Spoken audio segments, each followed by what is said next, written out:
அடுத்ததாக பார்க்கக்கூடிய ராசிக்காரர்கள் இந்த தமிழ் புத்தாண்டில் ரிஷப ராசிக்காரர்கள். பள்ளி கொண்ட பெருமாள் விஷ்ணு அவதாரம். விஷ்ணு அவதாரம் என்றால் படுத்திருப்பார் பெருமாள். விஷ்ணு சகஸ்ரநாமம், விஷ்ணு காயத்ரி கேட்க கேட்க அனுகூலங்கள், சந்தோஷத்தை தரும். ப்ரெஷர், சுகர், பிபி எல்லாம் பார்த்து கொள்ளுங்கள், சூப்பராக இருக்கும். முதுகு தண்டுவட உடற்பயிற்சி நன்மை தரும். இந்த வருடத்தில் இல்லாமல் 2.5 ஆண்டு காலம் அடுத்த சனி உங்களுக்கு நன்மையாக இருப்பதனால் அசையாமசைய பொருள் சேர்க்கை, வாகன அமைப்பில் அனுகூலம், எடுத்த காரியத்தில் ஜெயம், பிள்ளைகள் விஷயத்தில் காணப்பட்ட இந்த பிரச்சனைகள் நிவர்த்தி, பெற்றோர் பெரியோருடைய தேகாரிக்கத்தில் மட்டும் சிறிது கவனமாக பார்த்து கொள்வது நன்மை ஏற்படுத்தி தரும். உத்தியோகத்தில் நல்ல முன்னேற்றங்கள், நல்ல அனுகூலங்கள், தொடர்ச்சியாக இருந்த சிக்கல்கள் தீர்வது கண்கூடாக பார்க்கலாம். தனிப்பட்ட முறையில் நீண்ட நாட்களாக இருந்த பிரச்சனைகள் எல்லாம் பெரிய அளவு பாதிப்புகள் டக்கென்று நிவர்த்தி ஏற்படுவது, பெரிய பொறுப்புகளுக்கு வருவது, தனிப்பட்ட முறையில் பழைய எதிரிகளுடைய பிரச்சனையெல்லாம் தீர்வது, வழக்கு போன்ற பிரச்சனைகள் சாதகத்தை ஏற்படுத்துவது, ரொம்ப நாட்களாக தேகாரோக்கியத்தில் ஏதாவது ஒரு பாதிப்பு இருக்கும். அந்த பாதிப்புக்காக மருந்து மாத்திரைகள் வேறு எதெல்லாம் உங்களுக்கு செய்முறை மருத்துவம் இருக்கிறதோ எல்லாம் செய்திருப்பீங்க, ஒன்றுத்துக்கும் வேலையாக்கே ஆகாது. டக்குன்னு இப்போ ஒரு முடிவு எடுப்பீங்க. 1 நாள் 2 நாள் ஹாஸ்பிட்டலில் இருந்து அதை சின்ன சர்ஜரியோ அல்லது வேறு ஒரு முறையிலையோ சரி பண்ணிட்டு வரணும், செஞ்சுருங்க, டக்குன்னு சரியாயிடும்.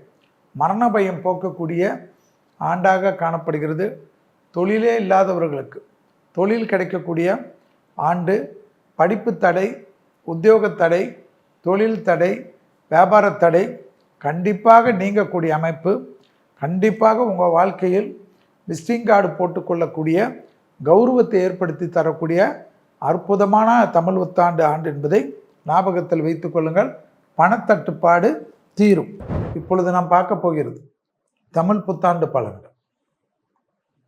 ஏப்ரல் மாதம் வந்துவிட்டது, சித்திரை பறக்கப் போகின்றது. 13ஆம் தேதி இரவு 14ஆம் தேதி விடிய காலம் வரை சித்திரை பிறப்பு. தமிழ் வருடத்தில் இந்த சித்திரை பிறப்பு என்பது பல ஆயிரம் ஆண்டுகளுக்கு முன்பாக இடைக்காடர் என்னும் சித்தரால் உருவாக்கப்பட்டது. 60 ஆண்டுகள். அதில் முதல் ஆண்டு பிரபவ, கடைசி ஆண்டு அக்ஷய, அதாவது 60ஆவது ஆண்டு. இப்பொழுது நமக்கு குரோதி 38ஆவது ஆண்டு நடந்து கொண்டிருக்கு. அது 13ஆம் தேதி இரவு 4வது மாதம் 2025ஆம் ஆண்டுடன் முடிகிறது. 14ஆம் தேதி 4வது மாதம் 2025ஆம் ஆண்டு 60 ஆண்டுகளில் 39வது ஆண்டாக வரக்கூடிய விஸ்வாவசு ஆரம்பித்து 2026ஆம் ஆண்டு 13ஆம் தேதி 4வது மாதம் 2026ஆம் ஆண்டு வரை நடைபெற்று, அதுக்கப்புறம் 40ஆவதாக வரக்கூடிய பிரபவ என்ற ஆண்டு ஆரம்பிக்கின்ற வரையில் இந்த வருடம் முழுவதுமாக நாம் பார்க்கக்கூடிய ஆண்டு விஸ்வாவசு. ஸோ விஸ்வாவசுக்குள் தான் நாம் போக போகின்றோம். ஒரு தமிழ் வருடத்திற்கும் வெண்பாக்கள் உண்டு. அந்த வெண்பாக்களின்படி இந்த வருடத்தில் விவசாய பெருக்கங்கள் மலைக்க வைக்கும் என்று சொல்கிறார். கால்நடையில் புரட்சிகள் ஏற்படும் என்று சொல்கிறார்கள். பெரிய அளவுக்கு வரும். உலகம் முழுவதும் உணவு பஞ்சங்கள் நீக்கும். எந்த நாட்டில் பஞ்சம் இருந்தாலும் மற்ற நாடு சப்ளை பண்ணக்கூடிய அளவுக்கு வந்துடும். ஏற்கனவே சொல்லி கொண்டு வருவதுதான், காய்கறி தோட்டத்திலிருந்து ஆர்கானிக் உணவு பழக்கங்கள்லேருந்து சிறிய இடத்தில் பெரிய அளவுக்கு உணவு செய்முறைகள், விவசாயத்தின் உற்பத்தி, விவசாயத்தில் புரட்சி, பால் புரட்சி, கால்நடை புரட்சி, அதே போல் கடல் வளத்தில் புரட்சி எல்லாம் ஏற்படும். பலவிதமான மருத்துவத்துறையில் பலவிதமான அபிரிதமான முன்னேற்றங்கள் ஏற்படும். ஏனென்றால் அந்த வருடத்தில் கிரகநிலைகள் சூரியன் எங்கே இருக்கிறதுலேருந்து ஆரம்பித்து சித்திரையிலேருந்து ஆரம்பித்து மற்ற கிரகங்களை ஆரம்பித்து 2.5 ஆண்டு காலம் இருக்கக்கூடிய சனி, 1.5 ஆண்டு காலம் இருக்கக்கூடிய ராகு கேது, 1 ஆண்டு காலம் இருக்கக்கூடிய குரு என்று எல்லாம் வைத்து தான் கணிக்கிறோம். தங்கத்தின் விலை தார்மாறாக உயர்வதற்கு வாய்ப்புகள், நிலத்தின் நிலைமை உயர்வதற்குண்டான வாய்ப்புகள், உலகம் முழுவதும் நிலநடுக்கங்கள், கடல் பெரிய அளவுக்கு பாதிப்புகள், தீ விபத்துகள் தான் நிறைய ஏற்படுமா இந்த விஸ்வாவசுல. அப்போ ஆகாயமாக்க விமானங்கள், கடல் மார்க்க பயண கப்பல்கள், ரயில் விபத்துகள் இதெல்லாம் ரொம்ப பார்த்துக்கணும். இயற்கை பேரிடர்கள் மிக அதிகமாக இருக்கும். அதே போல் தீவிரவாத தாக்குதல்கள், தலைவர்களுடைய உயிருக்கு பாதிப்புகள், அரசியல் கூட்டணிகள் மாற்றங்கள், அரசியலில் கணக்குகள் மாற்றங்கள், பெரிய அளவுக்கு நிபுணத்துவம் பெற்ற அரசியல் கணக்குகள் எல்லாம் மாறுவது, நன்றாக நண்பர்களாக இருந்தவர்கள் பகையவர்களாக மாறுவது, அரசு அதிகாரிகள் பெரிய அளவுக்கு தவறு செய்வதால் அரசாங்கத்திற்கு கெட்ட பேர் வருவது, வரி விதிப்புகள், உலகம் முழுவதும் வரி விதிப்பு தான் இருக்கும். மக்கள் எவ்வளோ சம்பாதிச்சாலும் வீட்டுக்கு கொண்டு போடுவேன், சம்பாதிச்சது மட்டும்தான் இருக்கும், அரசாங்கத்துக்கு கொடுக்கறதே பெருசாக இருக்கும். போர் அடிச்சிடும். கடன் தான், தனிப்பட்ட நபர்கள் கடன், எல்லாத்துக்கும் கடன். கடனே வாங்கக்கூடாது, கடன் வாங்கினா செத்துன்னு நினைச்ச கௌரியமானாக இருந்தாலும் கடன் வாங்க வேண்டியது. அந்த அளவுக்கு பாதிப்புகள்.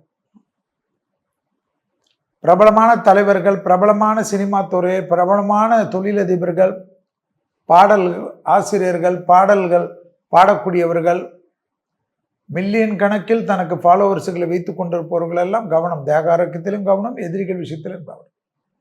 போர்களால் போர் முகங்கள், எல்லை பதற்றங்கள், தீவிரவாத அச்சுறுத்தல்கள், மத கலர்வுகள்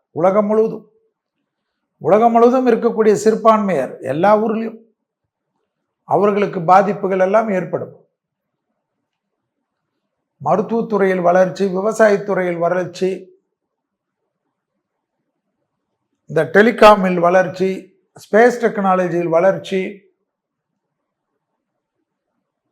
ஸ்மார்ட் போன் ஏராவில் வளர்ச்சி என்ற டிஜிட்டல் ஆர்டிஃபிஷியல் இன்டெலிஜென்ஸ் போன்ற வளர்ச்சியெல்லாம் பிரமிப்பு. நோய்களுக்கு தான் பெரிய பெரிய நோய்கள், கேன்சரிலிருந்து ஸ்ட்ரோக்கிலிருந்து ஹார்ட்டெல்லாம் பெரிய அளவுக்கு. மனிதனுக்கு மரண பயமே போகுமா? மனிதனுக்கு விபத்துகளால் தான் மரணமா? அது விபத்து இவர் தவறு செய்கிறதுனால. சட்டத்திட்டத்துக்கு உட்பட்டு வண்டி ஓட்டினா ஒன்றும் பிரச்சனை கிடையாது. ஸோ இப்போது ஆரம்பிக்கக்கூடிய விஸ்வாவசு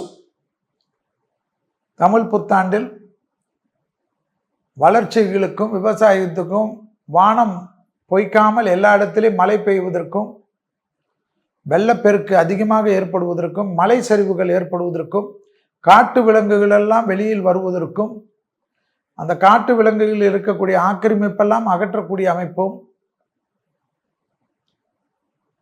விலங்குகள் அதிக எண்ணிக்கையில் பெருக்கத்தை ஏற்படுத்துவதற்கும், உலகம் முழுவதும் எரிந்த காடுகள்லாம் மீண்டும் பசு என்று பச்சை பசேல் என்று கண்கொள்ளா காட்சியாக இயற்கையுடைய அழகு அதிகரிக்கக்கூடிய அமைப்பெல்லாம், சட்டத்திட்டங்கள்லாம் உலகம் முழுவதும் கடுமையாக்கப்பட்டு இயற்கையை பேணி காப்பதற்கும், கிரீன் எனர்ஜி என்று சொல்லக்கூடிய எலக்ட்ரிக்கல் எனர்ஜி கொண்டு வருவதற்கும், பெட்ரோலிய நாடுகளுக்கெல்லாம் பெரிய பாதிப்பு இருப்பதற்கும், பெட்ரோலிய பொருள்கள் பெட்ரோலியத்தை மட்டும் வைத்து வியாபாரம் செய்து சம்பாதித்து கொண்டிருந்தவர்களெல்லாம் பெரிய அளவுக்கு அவர்கள் ஐயோ வேறு எந்த லெவலில் அவர்கள் கான்சன்ட்ரேட் செய்து அந்த ஊரில் வருவாயை பெருக்குவதற்கு உண்டான அதெல்லாம் இப்போ துபாயை போல் டூரிஸ்ட் சென்டராக இந்த பெட்ரோலிய நாடுகள் எல்லாம் மாறுவதற்கு உண்டான அமைப்பு ஏற்படுவதும், அங்கே இருக்கக்கூடிய சட்டத்திட்டங்கள் எல்லாம் கடுமையான சட்டத்திட்டங்கள், அரபிக் கண்ட்ரியில் இருக்கக்கூடிய சட்டத்திட்டங்கள், கத்தாரில் இருக்கக்கூடிய சட்டத்திட்டங்கள் எல்லாம் கடுமைகள் எல்லாம் குறைத்து எல்லோரும் வந்து சென்று எல்லா நாடுகளிலும் இருக்கக்கூடிய உலக பொருளாதார நாடுகள் போல் ஆக்கி, ஏனென்றால் இவர்கள் பெட்ரோலியம் மற்ற விஷயங்கள் எல்லாம் சரன்ற இந்த வருஷத்திலே 30% மேல் டவுன் ஆகக்கூடிய அமைப்பு ஏற்படும். அடுத்த 5 ஆண்டு காலத்திற்குள்ளாக இவர்கள் பெட்ரோலை விற்பதற்கே பாதிப்பு ஏற்படும்.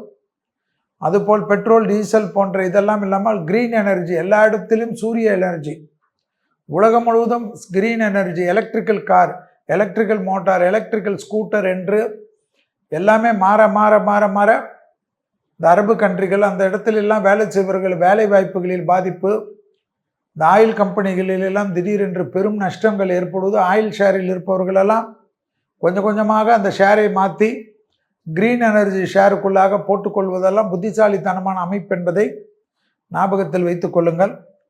ஸோ புத்தாண்டு முழுவதும் பொது பலனை சொன்னால் அதை கேட்குறதுக்கே போர் அடிச்சிடும். ஸோ நல்லதும் இருக்குது, கெட்டதும் இருக்குது. கெட்டதை தவிர்த்து விட்டு நல்லது மட்டும் நடக்கும் என்று இறைவனை நம்புவோம், இறைவனை பிரார்த்திப்போம். குமுதம் மற்றும் தமிழ்நாடு மின்சார வாரியம் இணைந்து வழங்கும் சிக்கனமும் பாதுகாப்பும் யூஸ்ஃபுல் டிப்ஸ் மின் நுகர்வோர் சேவை மையம். மின் கட்டணம் தொடர்பான சந்தேகங்கள், இலவச மின் இணைப்பு குறித்த தகவல்கள், பழுதடைந்த மின் கம்பங்கள் அல்லது பில்லர் பாக்ஸ் குறித்த தகவல் தர, மின் இணைப்பு பெயர் மாற்றம் குறித்த சந்தேகம், இவை அனைத்திற்கும் 9497 9497 என்ற எண்ணை தொடர்பு கொள்ளவும்.